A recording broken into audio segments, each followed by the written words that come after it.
Friends, this evening we're going to be joined. I asked everybody to kind of move up front because this evening we're going to be joined by people on the web. We're live broadcasting this, and we're also taping it because there's some questions about what was said and not said and those kind of things. So we just want to make sure everybody gets a chance to hear it. And as a result, for me to be in the lights and the camera light, I need to be up here talking.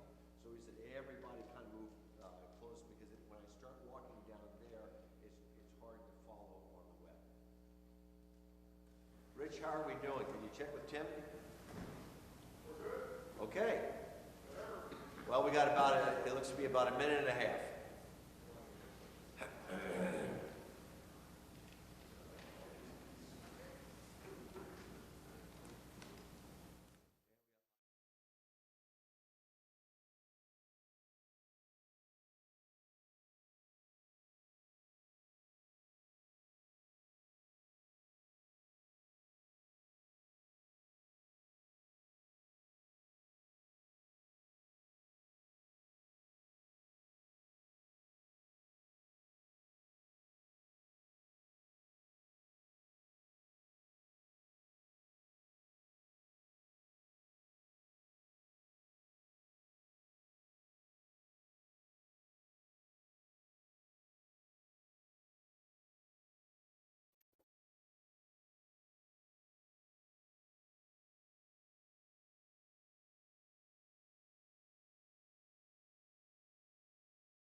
Well, Tim, we're ready to go. Friends, we're ready to go.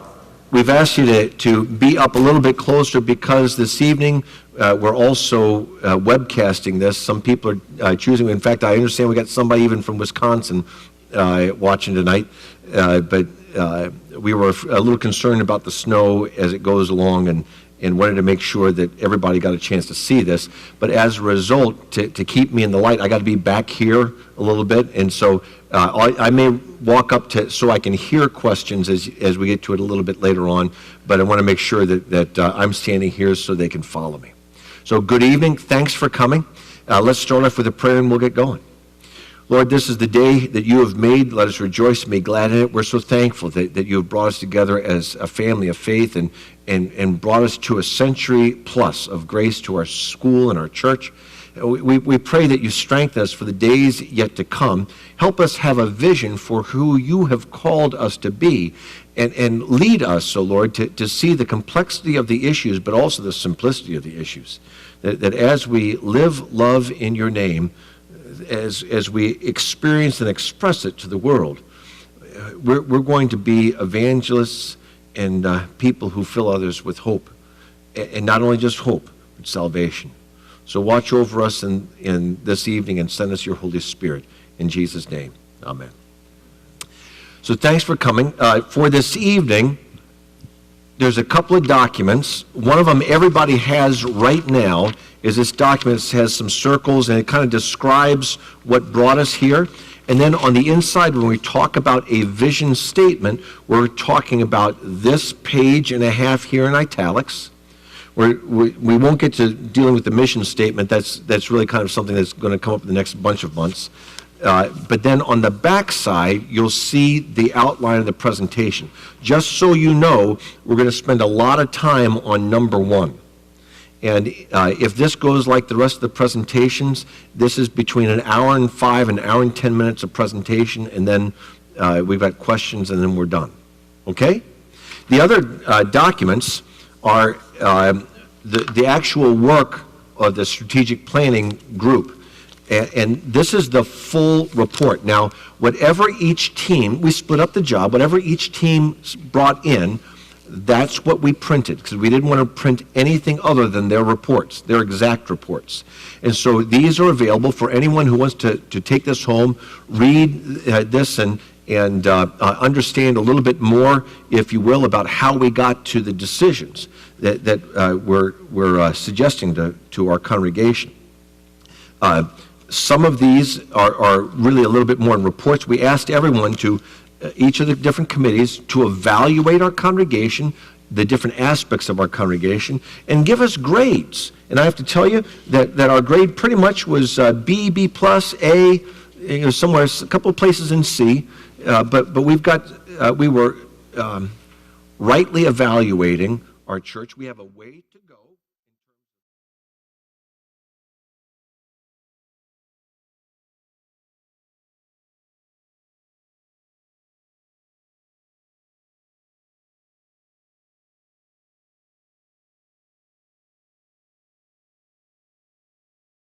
This has all of the suggestions for things to do, not strategies, but items, kind of checklist items for us to do.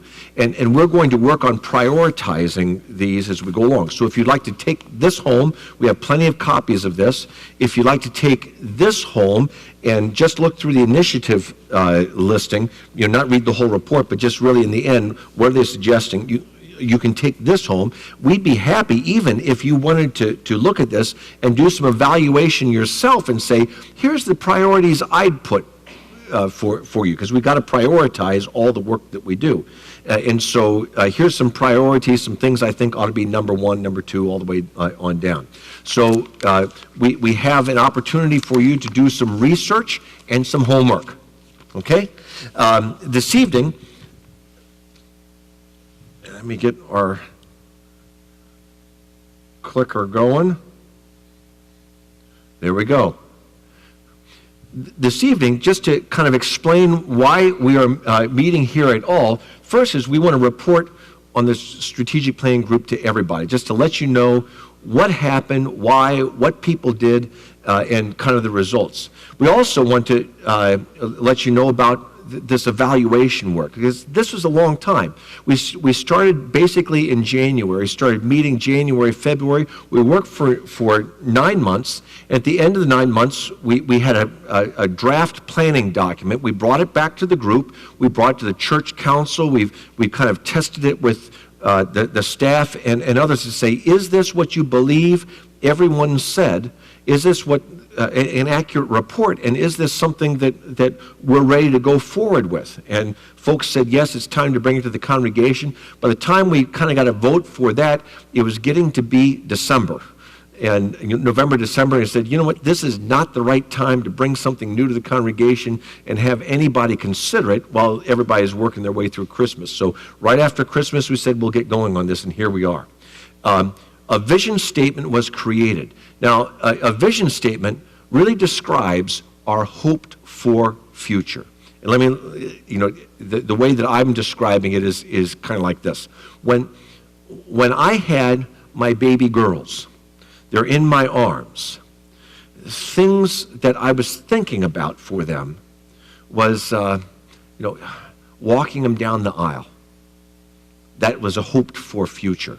Thinking about their education, getting them all the way through school, seeing them starting off for life. And I had kind of some things that I wanted to make sure that were included in that. Experiences and other things. So we said, when we get to this point, I'd like this, and that to happen. And I want to describe them as fully functioning, independent, spiritual women, Christians and followers of the Lord Jesus Christ, and bold in their discipleship and bold in their work for Him. And those are kind of my hoped for futures. And then what I did was I did all the work that I could do to make that happen. So when we're talking about the vision statement that was created, the vision statement we have was just where we hope to be in describing ourselves as a congregation, describing ourselves as a congregation in the next 10 years, what qualities we have. And so when you look at this vision statement, you take it home and read it, it says, for instance, Trinity Lutheran Church is a community actively nurturing people in the Christian faith while reaching out to a world lost without faith in Christ Jesus. We may be some of that now. We're hoping to fulfill that in the years yet to come. We focus our labor on reaching the lost world at our doorsteps, winning Roselle, its surrounding communities, and beyond for Jesus Christ. In all things we prize spirit-empowered, loving action, leading people to a life of forgiveness in Jesus. And that says, we hope that in 5 years, 10 years, people would say, oh yeah, that sounds just like Trinity. And where it doesn't, we got to move and change. So that's what the idea behind a vision statement is. Now, out of that come all these implementation plans, and that's what we talked about. I mentioned in this, it's called Appendix G, but all these initiatives, and said, here's a bunch of action items we think have to happen for us to get there. And so these implementation plans were brought forth, and frankly, some of them are moving forward. As an example, something that one of our committees came up with is that, Pastor, we haven't had a renewal of our policy manual for employees in 15 years. We haven't gone from the beginning to the very end. We want you, because it doesn't cost anything other than time, we want you and the staff to go through and get us a brand new policy manual for employees. Let's update it. So that kind of stuff we implemented right away. If it said we need to build X, Y, or Z or repair this and we don't have the money to do it, we just said, well, that's got to wait for later. And so some of the things that were costless, we implemented already because in the end, whether or not this is the exact vision statement that we have and the exact strategic plan that we have, many of these things we know we need to do. And so we just wanted to honor the work of all the people that faithfully put together this vision statement and the plan and the implementation plan. We wanted to honor them and start working on it already. So,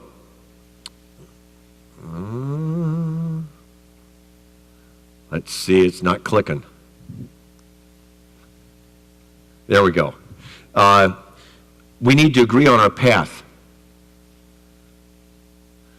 Well, maybe I will have to stand up here. I'm sorry, Tim. Agree on a path. Our vision statement is going to guide the planning and evaluation work of the church council.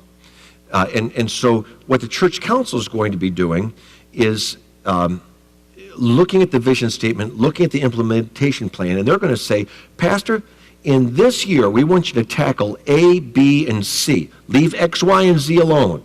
But this is what we're going to tackle for this time. And then next year, we're going to tackle this. Maybe A, F, G, and H. But they make those kinds of decisions based on their evaluation of where we are as a congregation and where we hope to be in the days yet to come. Our governing documents, the reason why we're here and agreeing on this, our governing documents require a congregational vote. So our governing documents, the policy-based governance, and our Constitution require that we agree on a vision statement, that also we say if we're going to raise money for anything, ever going to do that, over $500,000, we have to have a congregational vote on that. And then, so those two things are coming up. Our philosophy that we've always had and we want to keep so that we start off with people understanding this. Our philosophy, as good stewardship says, we don't spend money we don't have. Now, there was a time when we were in a tremendous building growth mode where we had to go out and get mortgages. And it was a wise thing to do at that time. Now we're at a different stage of our congregation, and what we want to do is not spend money we don't have. So like with Building on Blessings, we had $1.925 million pledged. Well, that was right at the beginning of the craziness in our economy. And some people came back and said, we can only do so much. I know we pledged this, but we can only do this much. So in the end, we received let's say it's 1.75 million, somewhere around there. I think it's 3.6, but 1,750,000, somewhere around there. What we did was we prioritized the things that we wanted to do, and if we didn't have the money for it, we didn't do it. And so sometimes when people will say, well, Pastor, I thought we had already settled this the last time we voted we were going to do that. How come we're bringing it up again? Well, the reason is because we didn't have the money to fix it last time. And so it's still an ongoing need for our congregation. As we said, the goals change with Building on Blessings, and as they change, we change them as the funds raise. We prioritize what we needed to get done, absolutely needed to get done, and then we said other things can wait. The first area, and this is point number one on the back, this longest section of what we're going to do.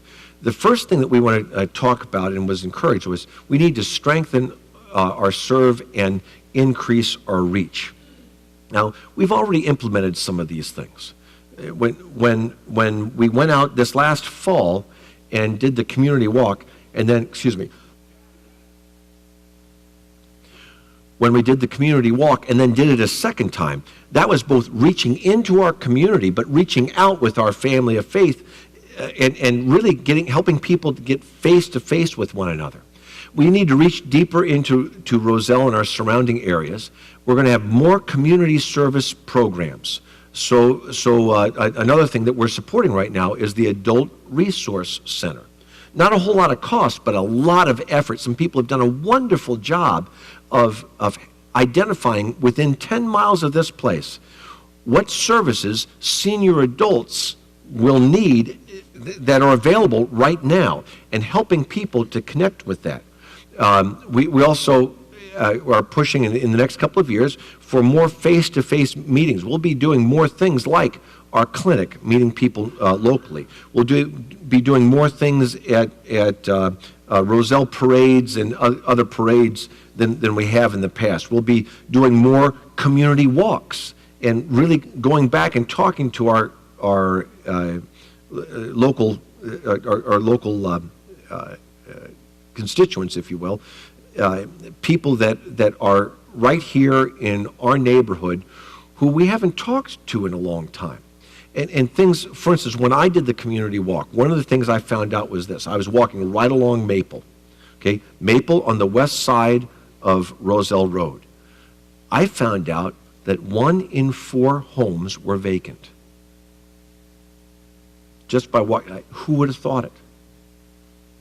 You know, they had a whole stack of newspapers there.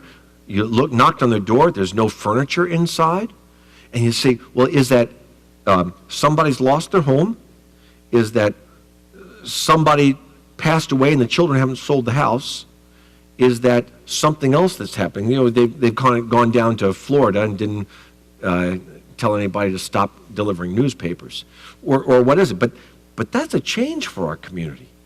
Just as much as in our community, now this is DuPage County, in 10 years ago, we were having a little over 13,000 births in DuPage County.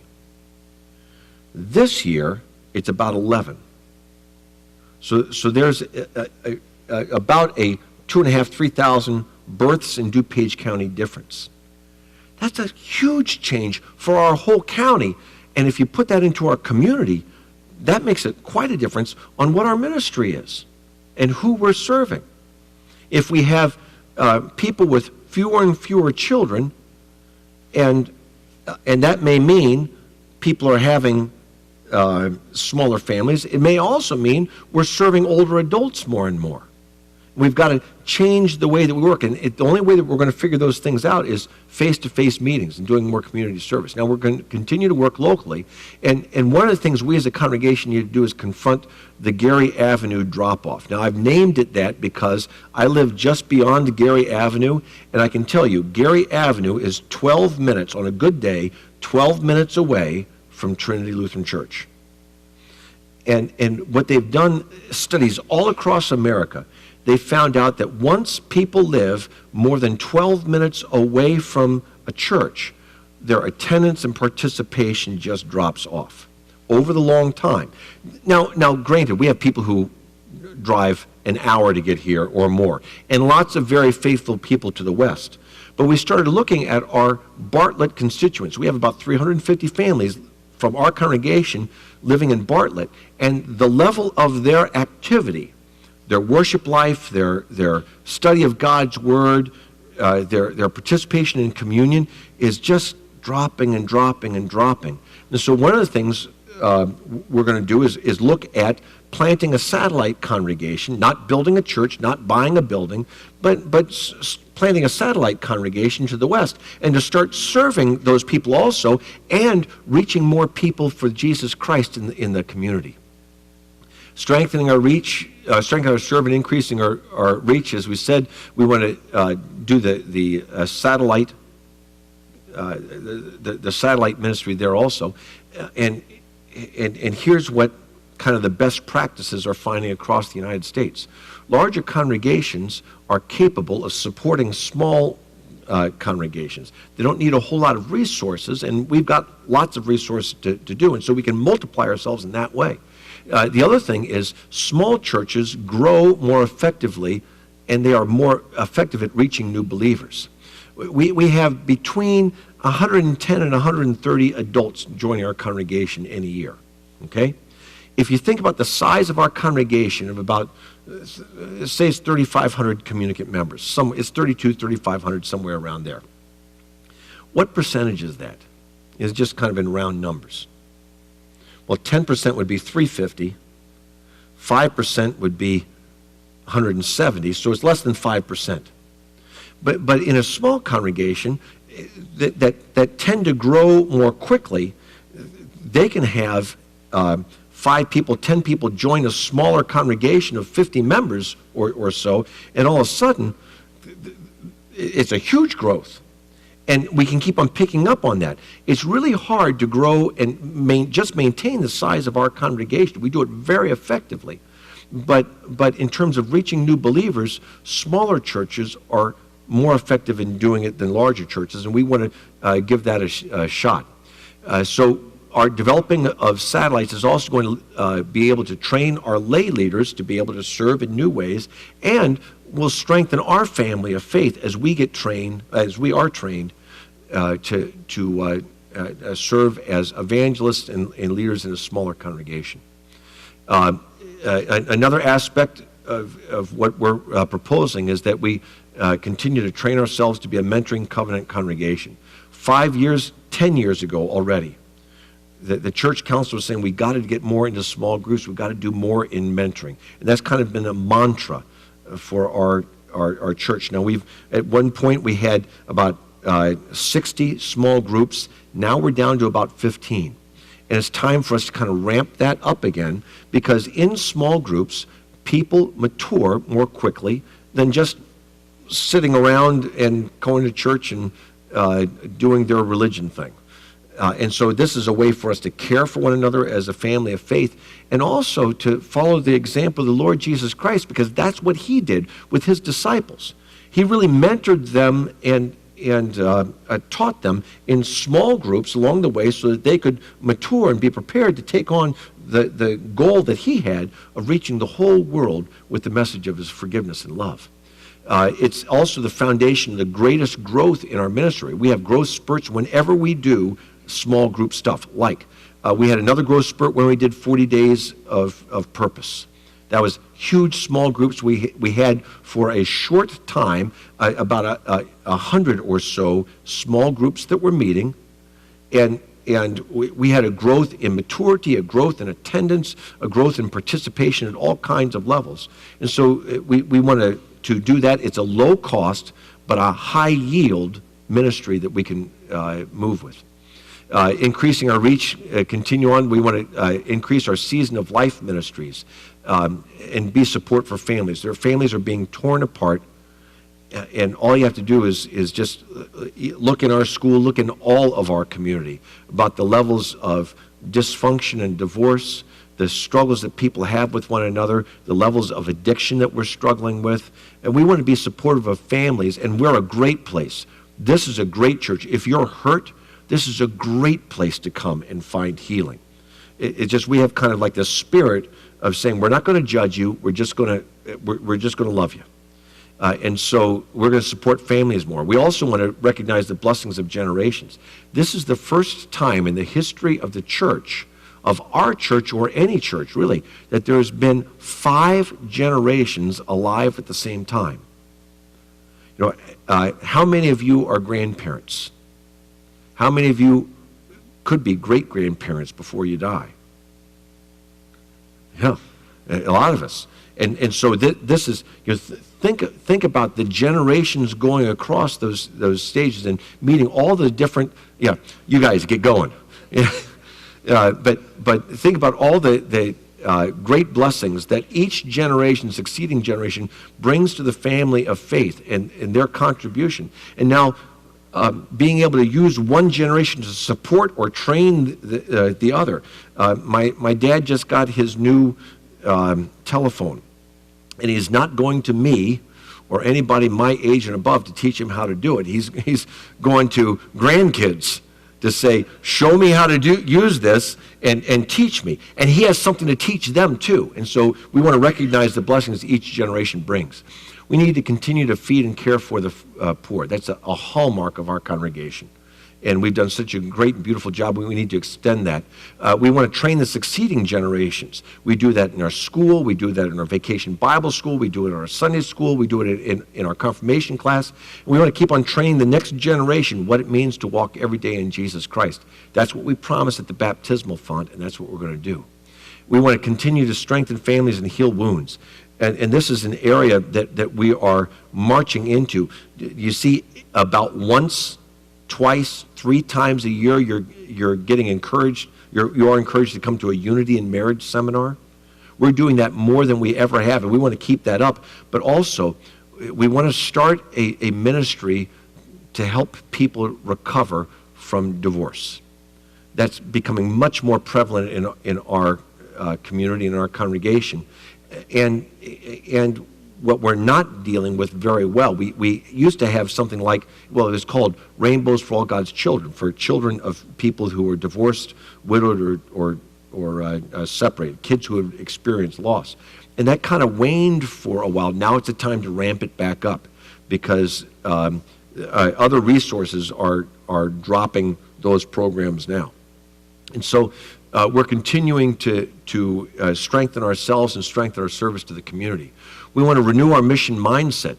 We already achieved our goal of the last decade to send 500 members out into the national and international mission world. And so we've exceeded that now, and we are, it's time to push it again. Because what happens is when folks go into the international or the national mission field, they follow the command of Christ, they change lives and attitudes, and what it really does is it changes you.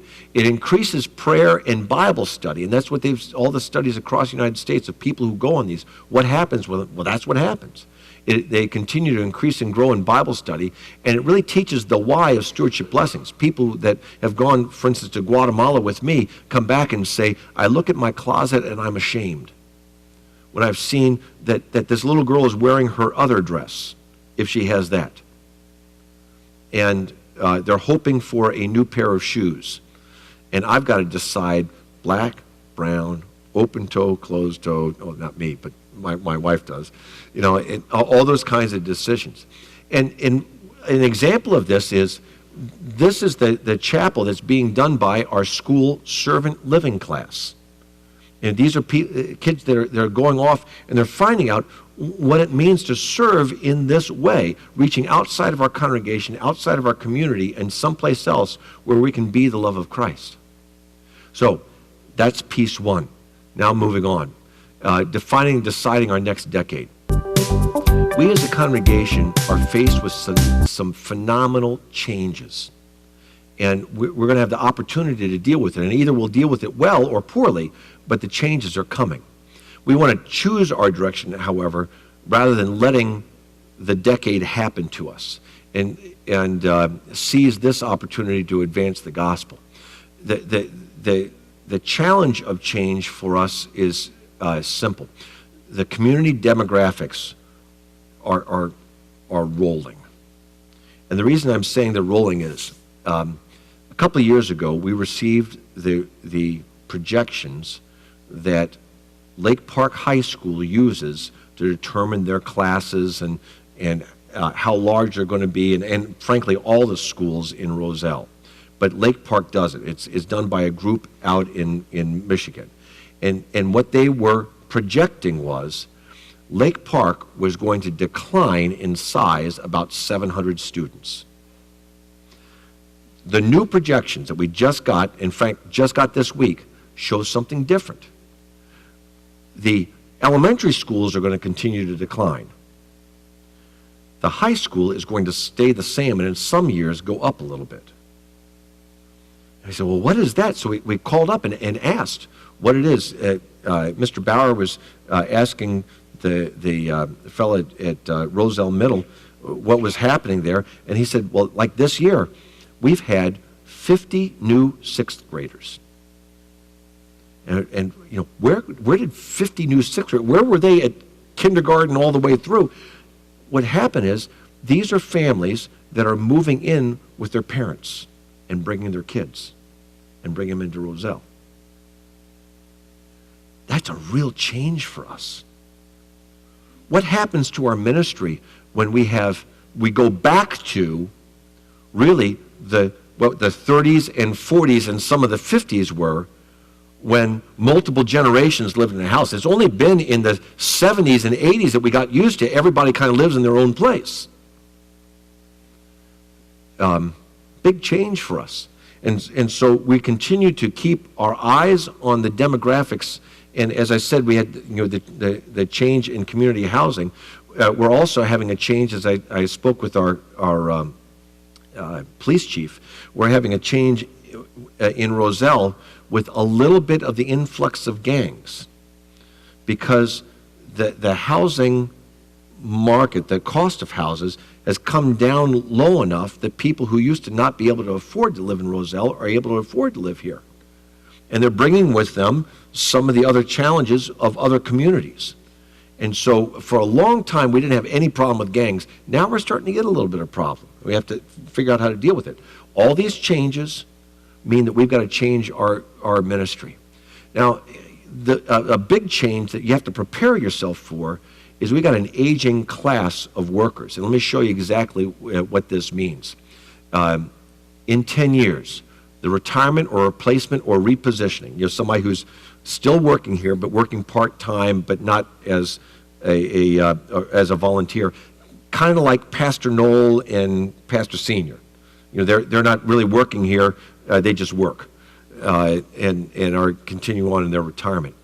But in 10 years, you're going to have a new senior pastor elected, if nothing else. In another 5 years or so, we're going to start the search for a senior pastor to replace me. This year I'm 56, and I'm expecting to retire 66 or sometime around there. I hope I can. But wherever we've had a transition after a long, successful pastorate, the next pastor normally is 4 years or less. One of my friends down in Houston, great pastor. He even is a son of the congregation. They called him down to follow a pastor who was retiring after 30 years. They voted him out after 4 years, and he's a good pastor. It's just they couldn't make that transition change as a group. And he was saying, here's the direction we ought to go. And they said, well, we're not done this way. And so, time after time, there have been this challenge. We successfully had a transition from pastor senior to pastor junior, and we want to successfully have a transition from pastor junior to pastor X. And so, in another 5 years or so, we'll start the search for this. But in 5 years, the senior pastors, in 10 years, the senior pastor is going to be retired. The principal is going to be retired. The head of finance is going to be retired. And the head of program and volunteer ministries is going to be retired. 4 of our 5 management team in the next 10 years. Then keep on going. In 10 years, 7 full-time veteran teachers, our art and music instructors, 1 pastor, a pastoral assistant for music and the arts, our parish nurse, 2 child and adult daycare workers. 17 veteran workers are going to retire in the next 10 years. That's huge. And then add another 5 years onto that, and this is what happens. 2 more pastors, another veteran full-time teacher, the adult daycare director, the AV pastoral assistant, and the building supervisor are all going to be at retirement age. That's the majority of our veteran staff is going to be gone in the next 10 years. We got a lot of changes. And what does that bring? It brings housing issues. We've been talking about needing a housing fund, if you will. And the reason I'm bringing this up is because up to now, when we've been replacing people 1, 2 at a time, and we've been hiring locally, we haven't had this problem. We just hired called a youth worker, Mark Novosek. Praise God, Mark's got a down payment. But he's renting his house, buying a house here in Roselle. He's renting the house that he owns, trying to sell that, buying a house here in Roselle. But it could be very easily that we would say, we need to come up with $20,000 this month so he can accept the call. Now, he didn't have to. He's an exception, though. Many church workers are coming from parsonages or teacherages, or their houses are upside down. All of those things, if we have to replace 17 workers, how are they going to move here? And so we have to be thinking about, and we've been creative in the past. Some of you here, I know, were in what was called, when I came, Trivest, and we did that a couple of times. We had kind of a building or a housing corporation, if you will, and some members of our congregation put up $1,000 apiece and took on the mortgage as an investment group, and then the worker rented from them and eventually purchased the house from them later on. We've been doing creative things like going into partnerships with them, but all of that takes some cash up front. And we've got to be thinking about that because these are the changes that are coming our way. Other things, we need to refine and align our structure. Because of our growth and the direction we've gone in the last decade or so, and some of the emphases we've had, there are some of our programs that really need to be pruned. And we need to do a better job of aligning the work that we're doing, which is why all of our staff people receive annually the direction of the church council. They said, here are key indicators of success that we're going to give for you. You figure out the program that's going to get you there. But we're going to decide and define our future by these key indicators of success. And so we're evaluating staff on their ability to achieve those things, encouraging and training so that we can get these, meet these markers of success. And so we need to continue in greater measure to measure our progress. We're going to be implementing the strategic initiatives, and we want to review and report on you. What you see there in the pages over there on Appendix G is going to be reviewed on a regular basis and updated. Just like right now, there's 67 things that I have to report to the church council on. And the church council on a bi-monthly basis gets the update. Are we in compliance? How are we doing on each one of these different reports that I have to give? And so we're doing a better job of managing and directing our ministry together. We need to review and renew our covenant community, and that means redefining our identity as the body of Christ. And here's kind of the analogy that I'd like to share. Many members of our congregation see themselves as an intimate part of the body of Christ. They see themselves as we just talked about in John 17 in the sermon this last week, where Jesus says, I in you and you in me, that we will abide together and my love will come through them. Many people see themselves as an extension of Christ in this world, his hands and his feet. Other members of our congregation think this is Costco, and that they kind of sign up, and there's a due that they pay, and then there should be some advantages that they receive from being able to come here rather than go someplace else. And we need to refine and refine what we're doing and identify ourselves more as the body of Christ than as Costco participants. We need to increase our love touch with one another, and that's what the elders have been doing. The elders have been working incredibly hard to talk to people who have a different mindset, if you will, about their membership, who have not participated in receiving the Lord's Supper for 2 years. And the elders are touching them all along the way and begging and pleading and contacting and helping and praying with them. They're doing all of this work so that they might be reconnected with the body of Christ and find what it means to experience and express his love. We're increasing our love touch with our family of faith, and we're encouraging one another to grow in faith maturity. And finally, this is where we get the connection with small groups. We believe that the more small group ministry we have, the healthier our congregation is going to be. We need to finish our facility. Now, this is a little bit of our challenge, but it's still a challenge for us. If you think about the plans that we've had in the past, now, you'll orient yourself, and I'll show you a map in just a second, but where you are sitting, you are facing what direction? West, okay. So we're talking about north. When I talk north, it's this direction. If you remember that we had planned a couple of things. On the south side, when we built in 1995, we built the preschool rooms, and I'll show you that on the map. What we actually did was we built them with a foundation to put a second story on them. We didn't need it at that time, but we said, if we ever need it, we're ready to build a second story, and then we can build on if we needed more space. That would be kind of our elevator space. And so there are some very strangely configured rooms there. There's a very large janitor's closet, but the janitor's closet actually is where the stairway would go up.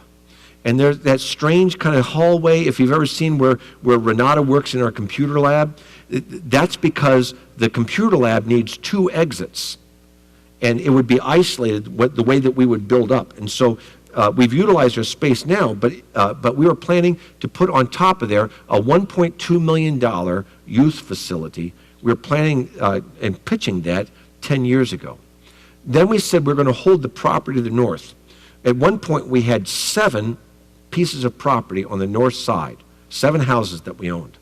And we had put together a couple of acres of land in case we ever needed to expand, in case we ever needed more parking, or to put up another building or have another detention pond, whatever we needed. We said, let's secure that. And then at the same time, we'll have housing for staff members who are coming in. And a lot of members of our staff have lived in parsonage housing for a while before they bought their own homes.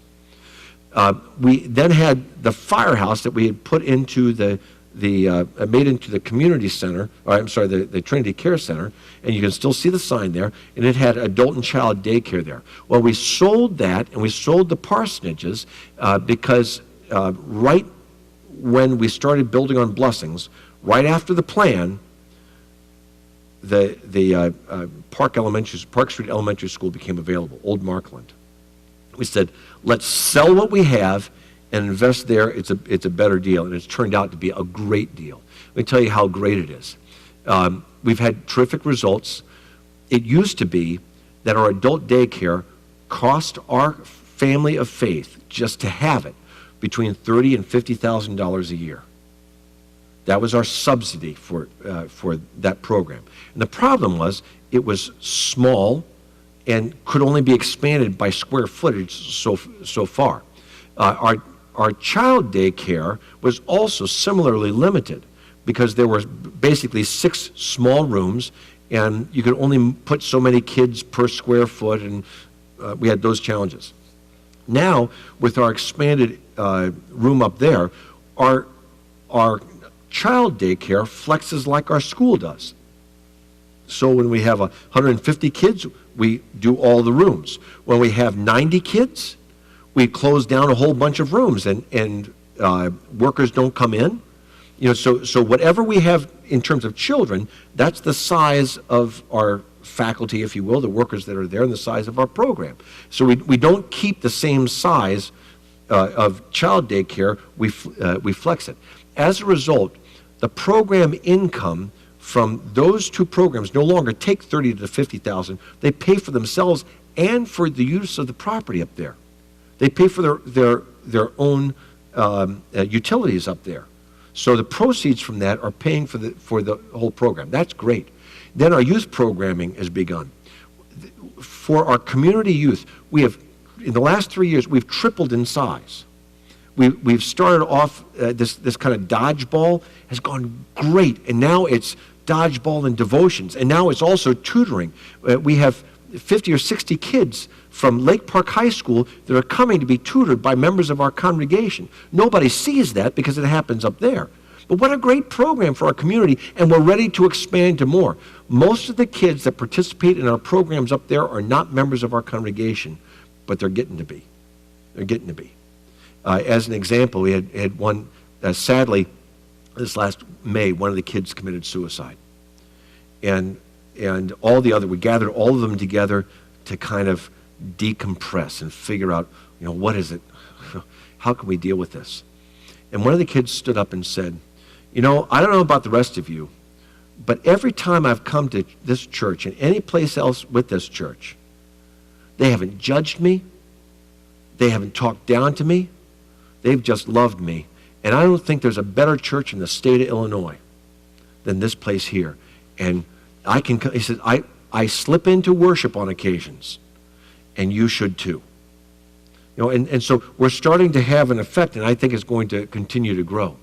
So finishing our facilities, we need to renovate. We have a wing of about 4,000 feet that's prepared to be renovated and quickly renovated. It should be able to be done in about 2.5 months together. But we've got some unfinished space. We expect to put in an internet cafe, kind of, in a lounge, if you will, for youth. And then during the day, adults can use it when kids are in school, our seniors and others. And those programs, our adult education programs, can use it because we can't always run adult education programs here because the school is using all of our facilities. So we could do those kinds of programs up there, and then during the non-school hours, run a youth program.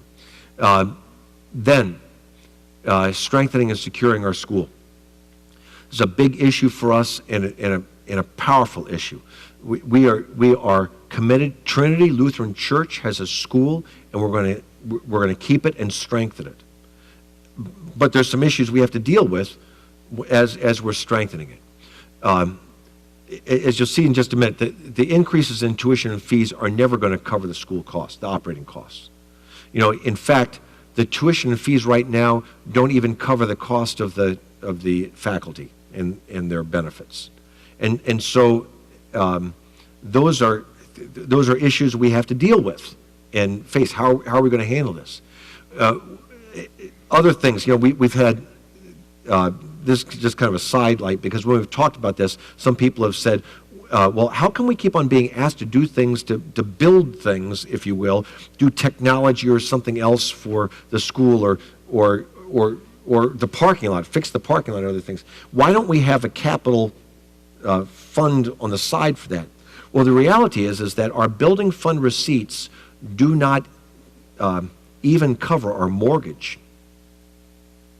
It used to be, when I first came here, they covered the mortgage plus almost all of the capital improvements. Now they don't cover the mortgage. We have to take some money from the general fund to supplement the building fund to be able to pay just our mortgage down. And we're doing that very successfully, but that's why we don't have, all of the money on the side to be able to do all the things that we'd like to do. And until we figure this out, until swings of support for our school are eliminated, we're not going to be able to fund our normal capital expenses. And that's why every 3 to 5 years we come with capital programs of one kind or another. Now, some other places would say, well, why don't you just have a capital improvement fund within your budget? And I'll show you in a minute where that capital improvement fund is going to. The challenge we've done well with is right-sizing our school. Now, it used to be that we had X classes and we tried to fill X classes. And of course, we try to make the school as large as we can. We've successfully brought in now, we're expecting to have 289 students this year, and we've got 304 right now, is it? 305. Ding! One more. 305. And we've done innovative things as a congregation. We've got a connection. You'll see more and more Korean students here. We're becoming an international school in effect for Korea, and very successfully doing that. We've started programs like if you bring a new family, if they stay for the year, you get, $1,500 off on your cost for school. So it's kind of a finder's fee, if you will, for that year. And while we were declining, we've started a moderate growth. Now, while we're in the decline, what we did was we right-sized as many kids as register by the end of August. By May 1st, that's how many teachers we need. And we try and figure out how to use the teachers that we have and the facilities that we have to the greatest advantage of these kids' education. And so we've right-sized. That's why one year a teacher might be teaching third grade, the next year 3-4, the next year second grade. And so we move our faculty around, and we utilize, based on the number of kids, we utilize our faculty to serve in areas where they are prepared to serve. Our school, however, continues to use more money than is budgeted. Now, there have been years, when we used to say about 40% of our income goes to the school. Some years it would go up to 47%. I mean, that's huge numbers. And we would experience significant debts. We would run deficits. Sometimes, in my experience, sometimes our operating deficits have been $300,000 or more. One year that I was here, it was $690,000. Just because of the school needing more than was budgeted. And there's all kinds of reasons. It's not a management issue. It's just sometimes school costs go up, and there's things that we can't control. I'll show you that in a minute. We have an increased reliance on annual fundraising, not for extras, but just to make the budget. So if we don't raise $120,000 or more a year in fundraising, we're not going to make the budget. And this increased reliance has meant that the cost of our school to maintain it swings up and down. Our tuition grants, discounts, and bad debt needs continue to grow. Like this year, people lost their jobs. What happens? You have to give out more scholarships. We're not going to kick a kid out of school.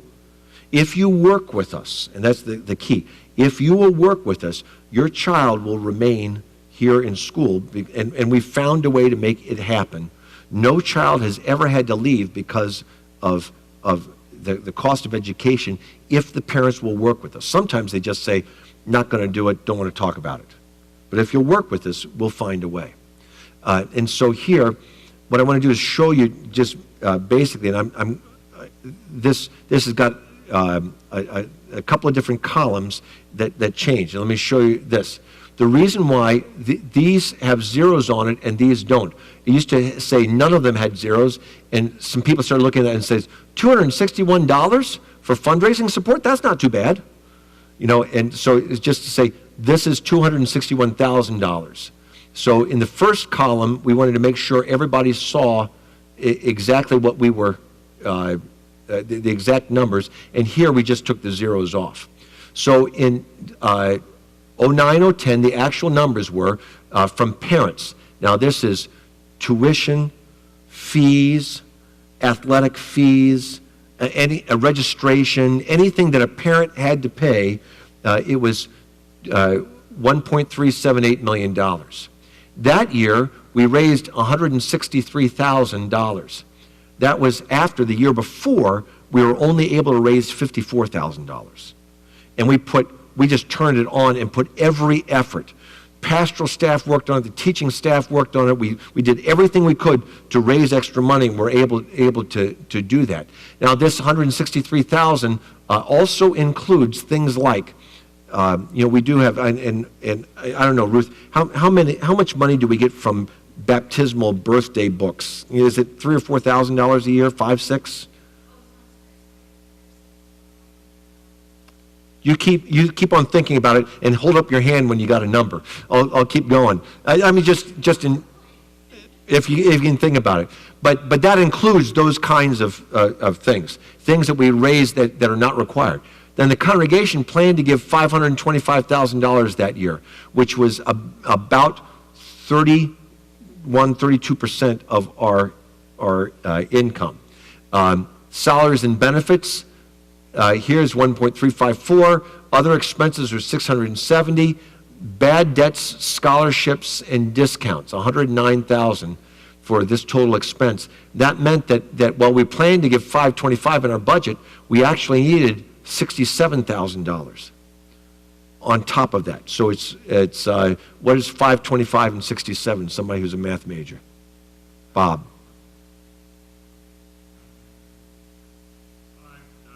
592. Okay. That's for all of our folks in TV land, so they don't have to add. So we had $592,000. Not that bad.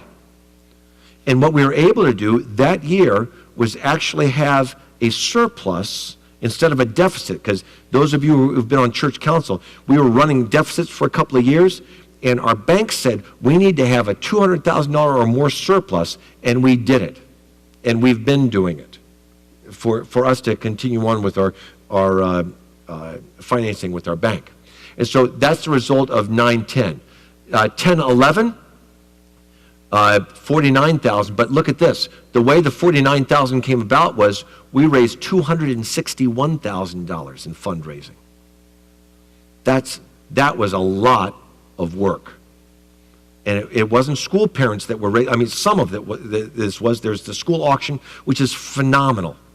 But it was a lot of other things and raising money outside of it. And some of us put in and put together a Tiger Den pool, and others gave matching gifts outside of that. That was the majority of the $261,000. So we came up with that program, and it really kind of saved the annual cost of the school.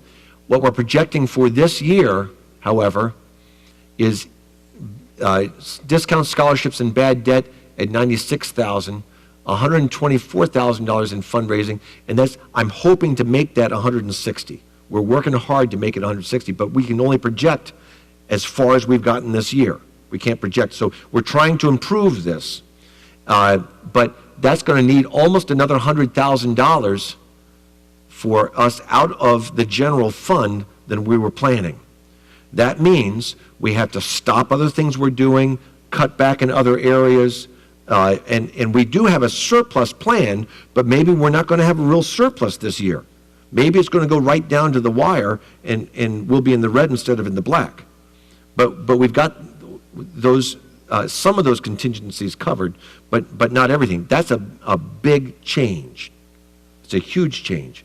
When the programs for our non-school programs total, out of a $5.2 million budget, our non-school programs are less than $200,000 in cost. Everything else we do in terms of programs, not personnel, but programs, cost us less than $200,000. And if we have to try out of that $200,000 to make up the $100,000, it's really hard. It's really impossible. We just can't cut all the other programs. And so here we're projecting for this year with an increase of parent responsibility and working harder at fundraising, not at this level, but continue to work hard at fundraising, we expect still that we're going to have this result. We're projecting that. Now, this again is a projection. We don't know how many kids are going to come. What we did was we took this based on how many kids we had this year and the split of the kids, because we give a discount for second, third, and fourth kids. But those are kind of projections. So what you can see, I hope, is this is not going in the right direction. You know, that it's not solving any problems of the fluctuating cost of school. Now, one of the answers is just to put more general fund. One of the answers is raise more general fund money. But you know, some of the general fund money is going into this direct fundraising for the school. People are shifting their gifts. And one of the ways you see it, if you talk to the counters, is every time there's an appeal for this, you see envelopes that have got crossed off numbers and reallocated. It's not necessarily people are giving more, and folks are giving phenomenally. Our actual giving is up 8% this year, but not all of it to the general fund. And so the general fund doesn't keep on expanding. We just have put more and more pressure on it. So as a result, in strengthening and securing our school, there's a funding philosophy that we've been working on with the church council and with the leaders of our elementary school. And this is just to say, we need to keep on working our planned support to go down to about 25% of our general fund income. And that's so we can do the other ministries that support the general fund. And also so that we can serve the needs of the kids that aren't going to our school. Now, I am fully committed to this school. In fact, I just so you know, I just personally wrote a check, my wife and I, to pay for one child's education here. So that we just funded a scholarship. So I'm fully committed to this, and I believe in our school, but I also understand how we have to keep all of the ministries of our congregation going. We need to decrease our dependence on fundraising for school ministry. And that dependence means fundraising should be for extras, not to make the budget. And that's the struggle we have. That's, if we fail on fundraising, then it just comes out of the general fund. And there's nothing we can do. So we've got to cut more and more of the fundraising out of the budget and make it for extras, as it has been traditionally in the past. We just moved it in this last decade or so. We also have to decrease our dependence on capital and comprehensive funding efforts every 3 to 5 years. We're not getting donor fatigue as a congregation because our congregation is growing, and we continue to have people that are giving sacrificially to the Lord Jesus Christ, and every once in a while, where one says, I can't do that anymore, God raises up another. And so we have wonderful support of the Lord's work here. However, we have a dependence every 3 to 5 years on a capital fund drive in order to do repairs. Because as you can see, if we're using extra money, like $90,000 or so extra, that we had planned to put aside for capital repairs or accomplish capital repairs, then every once in a while we have to come back and say, well, we got to do the parking lot, we got to do the roof, we got to do the air conditioners. All of these support our church and school ministry, but you catch the kind of pressure that we have on being able to do capital work here. And let me show you the pressure that we have. Well, we'll keep on going. We want to strengthen our development office, maintain our current school fundraising efforts, grow our annual stewardship efforts, and we've been doing that. And then also expand the work of our foundation. Our foundation has been renewed and doing a great job. The improved policies and the work that we've done, really kind of a grunt work, if you will, to start this foundation again in these last 3 or 4 years have really, it's done well. God's provided the harvest. In the last 5 years, some of you have been invited to a From Here to Eternity dinner. From Here to Eternity, the work that I've done with the Lutheran Church Missouri Synod Foundation and many other people have pitched in. But this effort, we've raised over $12 million. Closer now, they're estimating, starting to get into the $13, $14, $15 million of future gifts to our church and school ministry. Excuse me. Please remember, that's future gifts, because this kind of fundraising arrives as saints go home.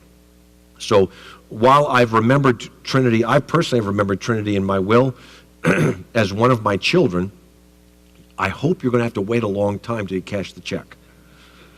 You know, so there will be some time in the future where some pastor and some school principal is going to say, who was this guy that sent this check in?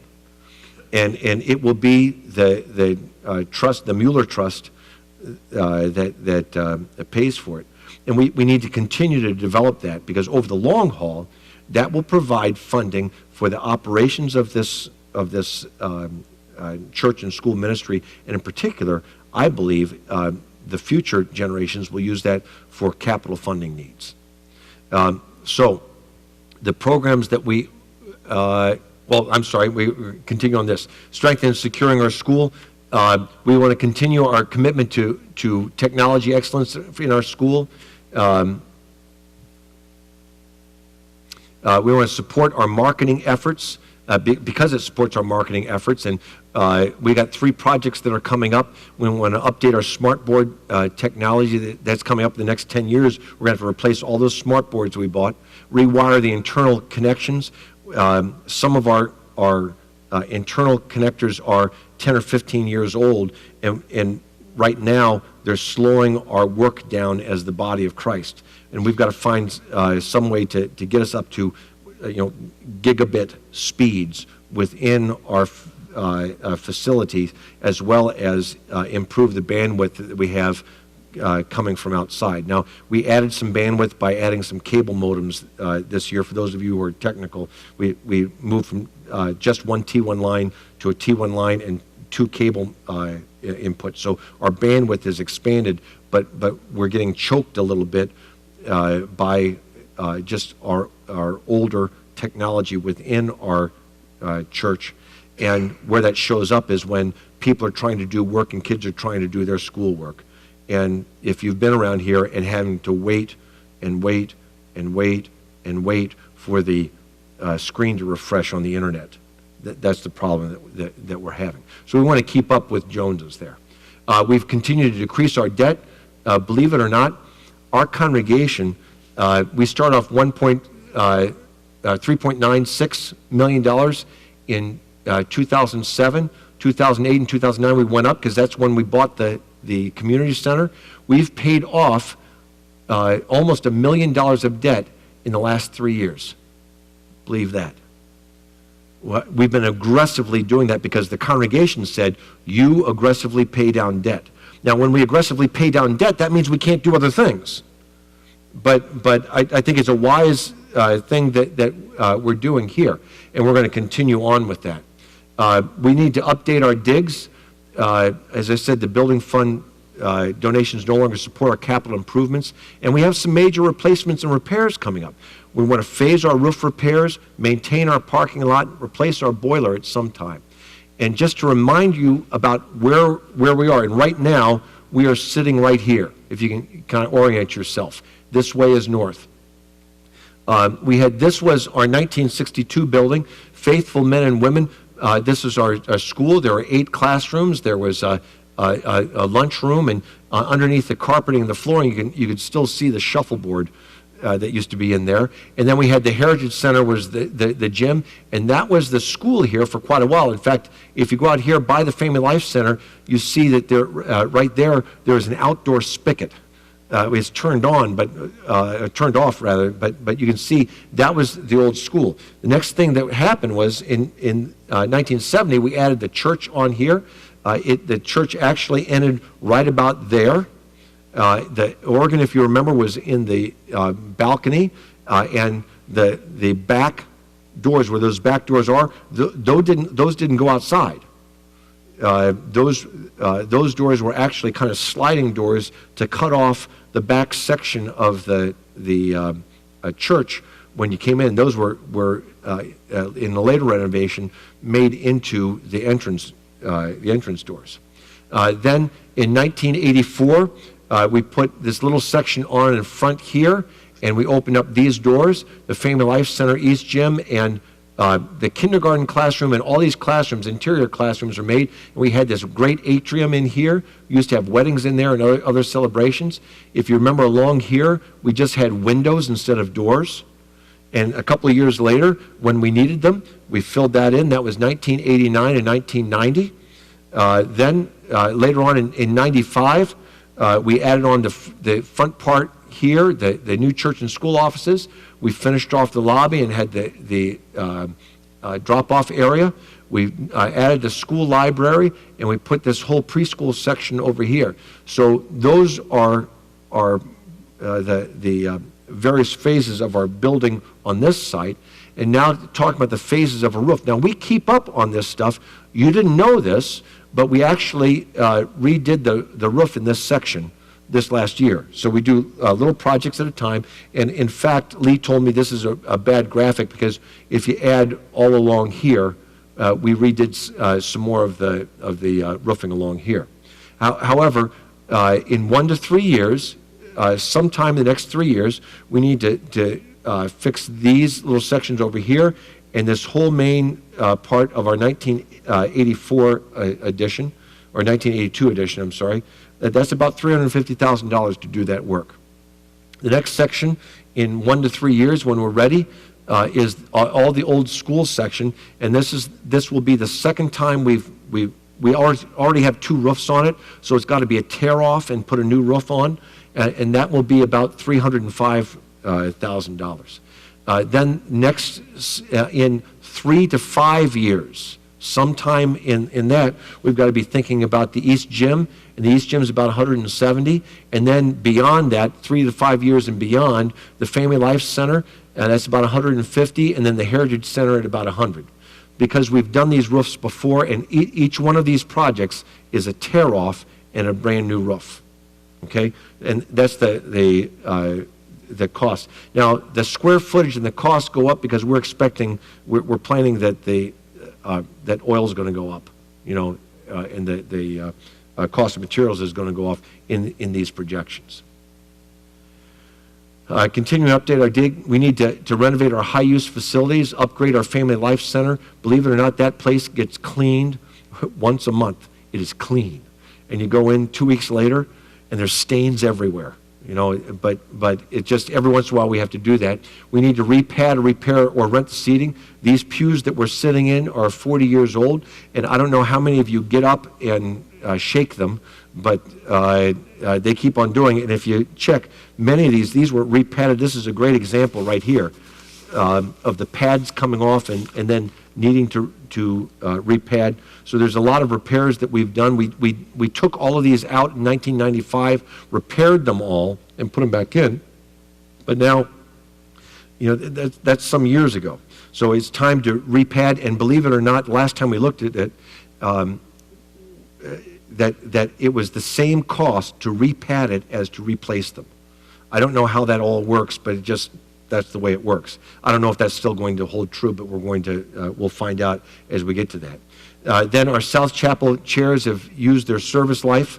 They need to be repadded. What we keep on doing is taking out the chairs that are broken or ripped or need repair in some way and bring other chairs in. And our chair stock, if you've noticed, has gone down from about 6 or 7 racks down to just 3 racks. So we keep on, as chairs go, we just let them go. And what we're doing instead is, with other rental seating, instead of having chairs, we're renting chairs now for Easter and other times that we need them. Last thing is our decision. So with all the things that we've talked about for the last hour, the decisions we have to make. The council has set a vote for February 4th through 6th. There's 3 decisions we have to make. The first decision is, do we affirm the vision statement, which is our hope for future? And that's what you received in the document. You take that home. Is this the direction we think we ought to go? Do you affirm the strategy that we've outlined here to start achieving that vision? And then all of these different projects, initiatives to implement it. And the third thing is, do we affirm a comprehensive funding effort to help achieve the first 5 years? So we're not expecting to spend things that are, spend money we don't have, but there are some things, like finishing off the youth center, that we think are really important for our community youth and our high schoolers, and we ought to be doing it right now. Sunday nights, we have about between 30 and 40 kids filling up the youth room right now for Sunday night worship. They're expecting and it's gone for 2 months.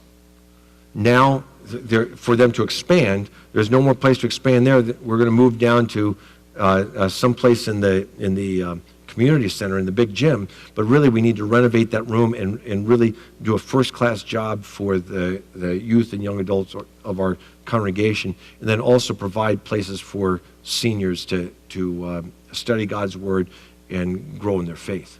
So because our Constitution says we can't do anything more than a $500,000 fund drive without the approval of the congregation, we're coming for the okey doke to move forward on this. And then we'll start the process of achieving that. So, sisters and brothers in Christ, reactions and comments. And this is, now that you've seen this, what are you thinking? What questions do you have immediately? What do you think is,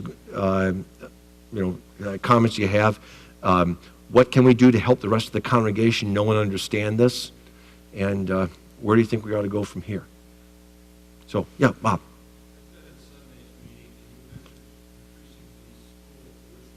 Yes. Sure. The school tuition, as we go along, part of this is we expect, like this year in, when's the meeting? Is it Thursday night? Is the first meeting. This year is going to be about a $350 increase for the first child. We're expecting over the next couple of years, now 3 or 4 years, to add about $1,000 onto the cost of education, so that that helps to alleviate the fundraising that we have to do. So that's one of the pieces that we're doing. And still, at that rate, families will still pay only about half the cost of education around here. So the church is going to continue. We're still strong benefits, but to raise a child here for a year, it's what, $9,000, and if you include $9,500, something like that, if you include some of the capital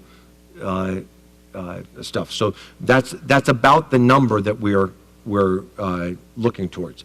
But things could change, and so we don't want to say this is our plan, that we need to have a greater emphasis on tuition in these next couple of years to be able to settle some of these issues.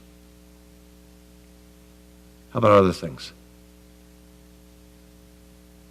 Yeah, go ahead.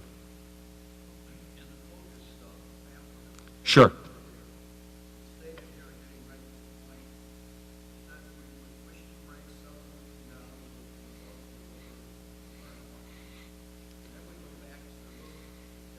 Uh-huh.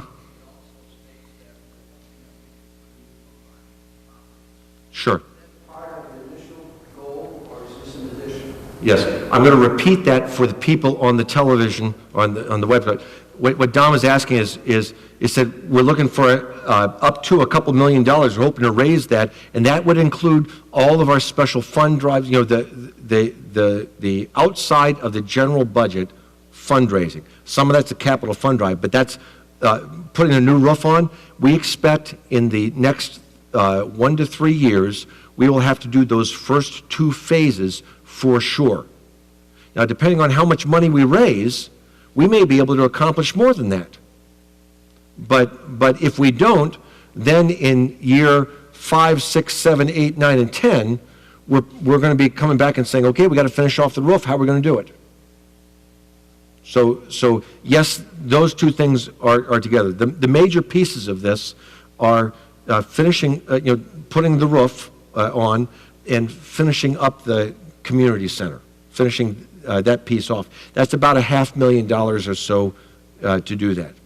And so if the first 2 sections of the roof are about, 675, something like that, and then another $500,000, we're over $1 million just for those 2 pieces. And then we have some other components we have to pay for also, as well as our cost of fundraising.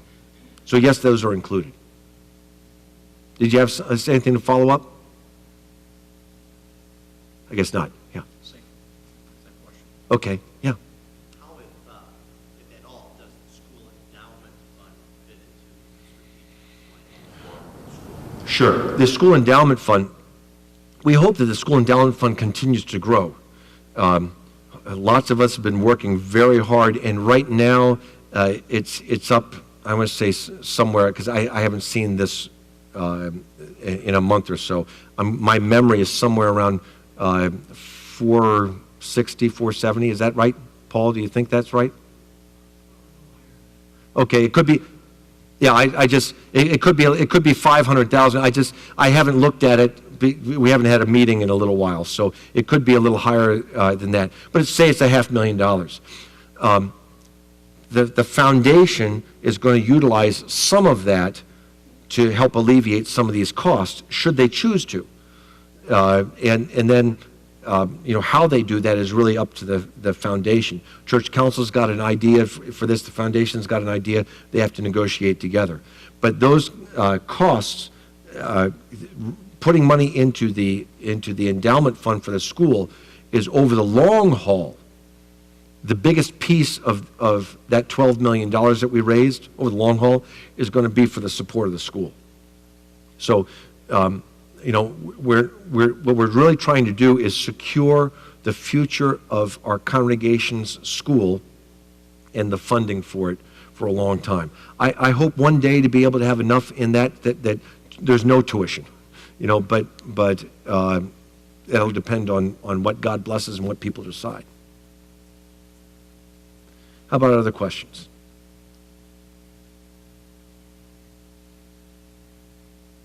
Yeah.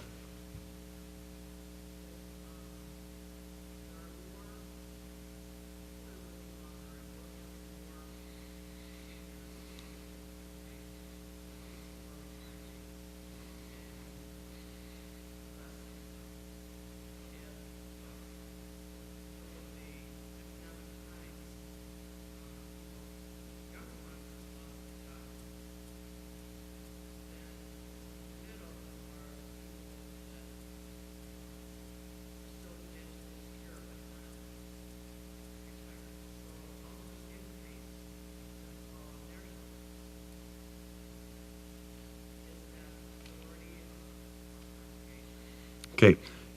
What she's asking is about the length of time and the demographics of our congregation and who's giving what, or how this all works out. The largest segment of, if you look at the top 100 givers or the top 20 givers, most of them are in their 35 to 60 range.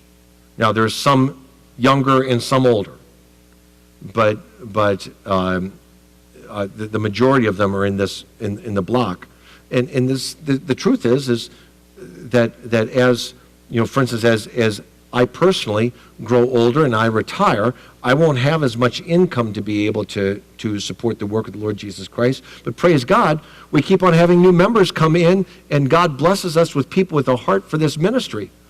And so, what we're trying to do is be incredibly conservative, just incredibly conservative in all that we do. We're doing the best we can. We're not taking on more debt.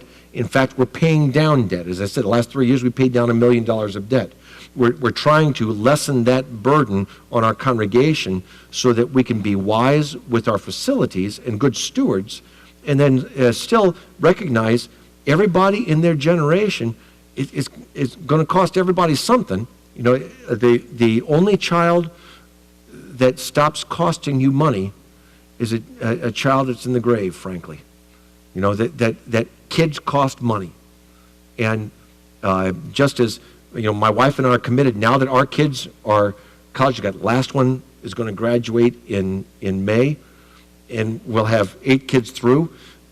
We've committed, since we're no longer school parents, that we're going to give at a high level to our school, because we want to honor the blessings that others people before us have blessed us with. When my kids were going through school, we were barely making it. And I know how tough it is.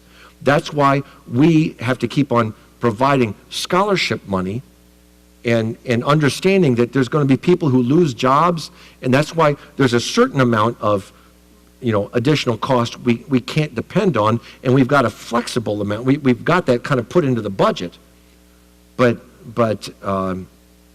we can't keep on stretching that number. And so we're trying to be responsible. I think our demographics, the giving trees that we've looked at for our congregation are very positive. And we're greatly blessed with people who are highly committed to this ministry. And as you've seen, think about in these down times, an 8% increase in giving. People are positive. Yeah. How about other things?